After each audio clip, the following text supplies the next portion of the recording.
Pat, the Israeli Defense Forces is ramping up its presence on the northern border after significant movement in Syria by ISIS and other Islamic extremists. It is a result of Syrian President Assad pulling his troops back towards Damascus, the Syrian capital. As Chris Mitchell reports, these changes pose direct threats to Israel and one of the region's largest ethnic groups. Here on the Golan Heights, the IDF is preparing for the threat that thousands of Syrian Druze might come pouring across their border. The Druze people are one of the many ethnic minorities spread throughout Syria, Lebanon, Jordan, and Israel. This Druze demonstration is one more sign of a growing crisis on Israel's northern border.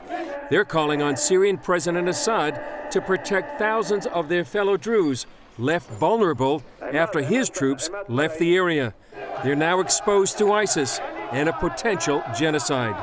This is a place called the Shouting Hill. I'm standing in Israel, and just a few feet away is the Syrian border. Druze families were separated by the 1967 Six-Day War, and they would come here and literally shout at each other before the age of the internet.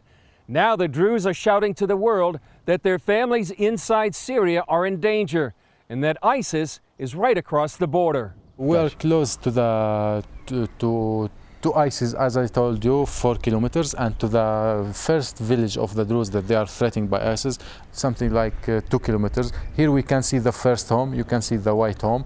Journalist Hamad Iwat says the situation is desperate. But we are getting updates from there, from different sources, that this kind of fight and this kind of threat can be in the field in the next few days or next few hours. So we are preparing ourselves now in different sites, to help them and to support them. That includes raising millions of dollars to buy weapons.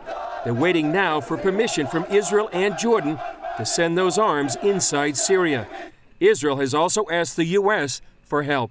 American, exactly, and all the West side must understand that the fighting of the Druze nation and the Christian, the Kurdish and the Yazidi and other is the fighting of the West side. Ayub Kara is a Druze and also Israel's deputy minister for regional affairs. He says ISIS won't stop with the Druze. This is a problem of all the world, because they say in Arabic every day that they want to move to Europe, and after Europe to United States, to everywhere. They could be the third worm of the world. So we must stop it there. And how we could stop it? To supporting the Druze nation, of course, and other nations. Iwad says unlike other minorities in the region, like the Yazidis, the Druze know how to fight. All of us were very professional with fighting. We born for fighting. We didn't born to be doctors. The situation is so tense that the IDF declared part of the northern border a closed military zone for a day. With ISIS so close, it's possible this border area could become the next flashpoint of the Middle East. Chris Mitchell, CBN News on the Israeli-Syrian border.